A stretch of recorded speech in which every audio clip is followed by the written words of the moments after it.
श्री स्वामी समर्थ. नमस्कार विद्यार्थी मित्रांनो, प्रेक्षकांनो, पालकांनो, मी प्राध्यापक विशाल सर. तर बघा, 10वी 12वी बोर्ड विद्यार्थ्यांची चिंता वाढवणारी बातमी कुठली आहे, काय हे आपण जाणून घेणार आहोत. तत्पूर्वी चॅनलला नवीन असाल तर चॅनलला सबस्क्राईब करा आणि बेल आयकॉन नक्की प्रेस करा.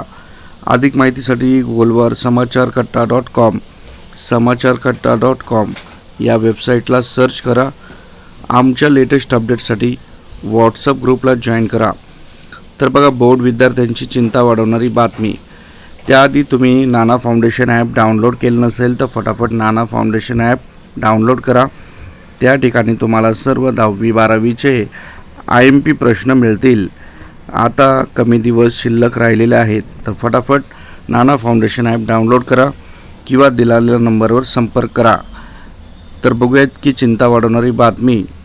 10वी 12वी बोर्डाच्या परीक्षेत कॉपी झाल्यास केंद्राची मान्यता रद्द, बोर्डाचा दिला मोठा इशारा. आता बोर्डाने मोठा एक निर्णय घेतलेला आहे. 10वी 12वीच्या परीक्षा अवघ्या काही दिवसांवर आलेल्या आहेत. जवळपास आज 3 तारीख आहे, तर 6 दिवसच बाकी आहेत. तुम्हाला माहिती आहे 12वीच्या परीक्षेला, आणि 10वीची जी परीक्षा आहे ती 20 तारखेला आहे. त्यामुळे भरपूर कमी दिवस आहेत. या पार्श्वभूमीवर आता बोर्डाने इशारा दिलेला आहे की जर कॉपी आढळली तर त्या केंद्राची मान्यता रद्द करू. आणि त्याचप्रमाणे काही विशेष निर्णय घेण्यात आलेले आहेत की सर्व केंद्रांच्या खोल्यांमध्ये आत बाहेर CCTV बसवण्यात सविस्तर चर्चा झालेली आहे.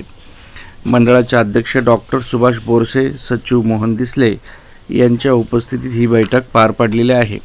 यामध्ये असे निर्णय झालेले आहेत, ज्या ठिकाणी CCTV आहेत त्या ठिकाणी शिक्षकांची अदलाबदल होणार नाही, आणि ज्या शाळा कॉलेजवर CCTV नाही आहेत CCTV त्या ठिकाणी शाळेची शिक्षकांची अदलाबदली होणार आहे. असे काही महत्त्वपूर्ण निर्णय झालेले आहेत.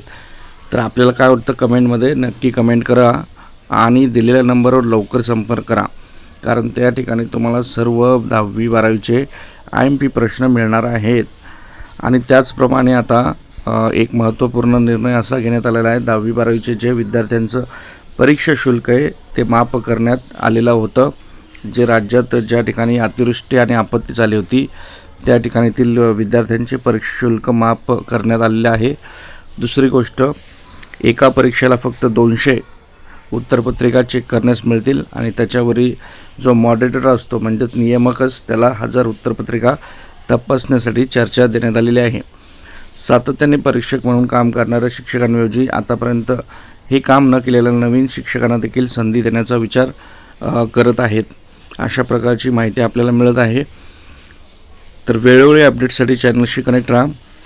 भरारी पथक, बैठे पथक यांची संख्या देखील वाढलेली आहे.